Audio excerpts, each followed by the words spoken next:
Hello, welcome back. അപ്പോൾ നമ്മൾ ഒട്ടും ഫെയിലായി പോകാത്ത ഒരു പെർഫെക്റ്റ് ആയിട്ടുള്ള നെയ്ച്ചോറിൻ്റെ റെസിപ്പിയാണ് കാണിക്കാൻ പോണത്. അപ്പോൾ നോമ്പൊക്കെയാണ്, അപ്പോൾ നെയ്ച്ചോറ് തന്നെ ആയിക്കോട്ടെ. അപ്പോൾ അതിന് വേണ്ടി നമ്മളിവിടെ 2 കപ്പ് റോസ് കൈമയാണ് എടുത്തിട്ടുള്ളത്.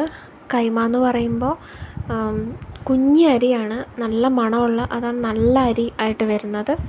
അപ്പോൾ റോസ് കൈമ നല്ല സ്മെല്ലൊക്കെ ആയിരിക്കും. അപ്പോൾ നമ്മൾ കോഴിക്കോട് സൈഡിലേക്കൊക്കെ ബിരിയാണി നെയ്ച്ചോറൊക്കെ വെക്കുന്നത് ഈ കൈമ അരി വെച്ചിട്ട് തന്നെയാണ് കേട്ടോ. അപ്പോൾ നന്നായി ഒരു 3 വട്ടം കഴുകി കുറച്ച് വെള്ളത്തിൽ ഒരു 5 മിനിറ്റ് ഒന്ന് സോക്ക് ചെയ്യാൻ വെക്കണം.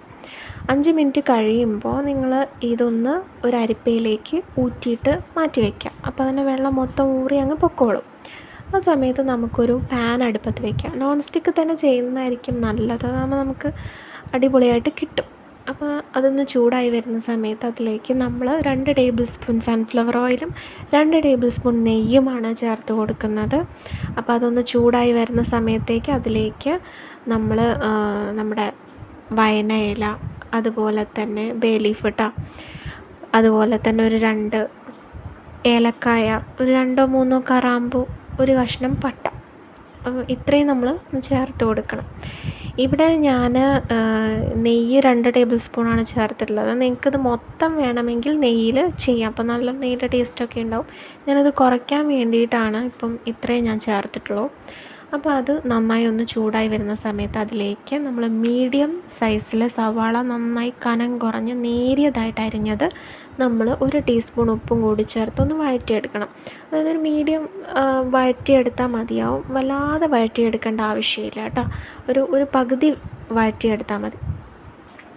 ഇനി അത് നന്നായി വഴണ്ട് വന്നു കഴിഞ്ഞാൽ അതിലേക്ക് നമ്മൾ ഊറ്റി വെച്ചിട്ടുള്ള അരി ചേർത്ത് കൊടുക്കണം. അരി നന്നായിട്ട് ഇനി വറുത്തെടുക്കണം. അതായത് ഈ അരി ഈ ചട്ടിയിൽ നിന്നും പൊട്ടി പൊട്ടി വരുന്ന പരുവമാവും, അതാണ് അതിൻ്റെ കറക്റ്റ് പരുവം എന്ന് പറയുന്നത്.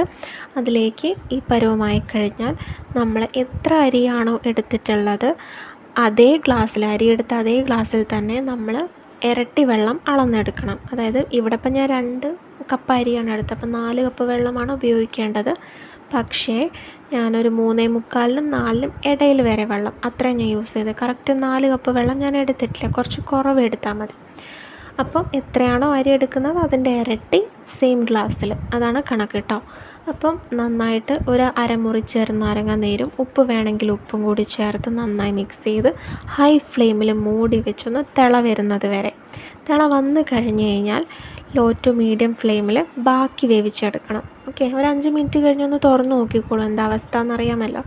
അപ്പോൾ അത് എത്ര മൊത്തം സമയം എടുക്കുമെന്ന് ഞാൻ നോക്കിയിട്ടില്ല, പക്ഷേ നമ്മൾ തിള വന്നാൽ ലോ ഫ്ലെയിമിലാക്കി ബാക്കി വേവിച്ചെടുത്താൽ മതി. കണ്ടില്ലേ, നമുക്ക് നല്ല പെർഫെക്റ്റ് ആയിട്ടുള്ള നെയ്ച്ചോറാണെന്നേ കിട്ടുക.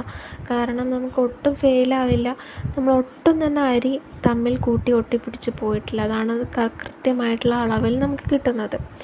അപ്പോൾ ഇനി ബാക്കി എന്ന് പറയുന്നത് ഇതിലേക്ക് നമ്മൾ കുറച്ച് പരിപാടികൾ കൂടെ ബാക്കിയുണ്ട്. നെയ്ച്ചോറൊന്ന് സുന്ദരിയാക്കി എടുക്കണ്ടേ, അതിലേക്ക് കുറച്ച് നെയ്യൊന്ന് തൂവി കൊടുക്കുക, കുറച്ച് മല്ലിയില, അതേപോലെ തന്നെ അണ്ടിപ്പരിപ്പ്, മുന്തിരിങ്ങ, ഇതൊക്കെ നിങ്ങളുടെ ഇഷ്ടാനുസരണം നിങ്ങൾക്ക് എത്ര വേണമെങ്കിലും ചേർക്കാം കേട്ടോ, ടേസ്റ്റ് കൂടുക മാത്രമേ ഉള്ളൂ.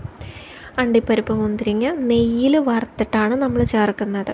അതേപോലെ തന്നെ നമ്മൾ വറുത്ത സവാള ചേർക്കണം കേട്ടോ. സവാള വറുക്കുമ്പോൾ കുറച്ച് ഉപ്പും പഞ്ചസാരയും കൂടി ഇടാൻ വേണ്ടിയിട്ട് പ്രത്യേകം ശ്രദ്ധിക്കണം. കൂടുതൽ വറുത്തും പോകരുത്, കരിയാൻ പാടില്ല. സവാളയും കൂടി ഇട്ട് കഴിഞ്ഞ് കഴിഞ്ഞാൽ നമ്മുടെ പെർഫെക്റ്റ് ആയിട്ടുള്ള നെയ്ച്ചോറ് തയ്യാറായിട്ടുണ്ട്.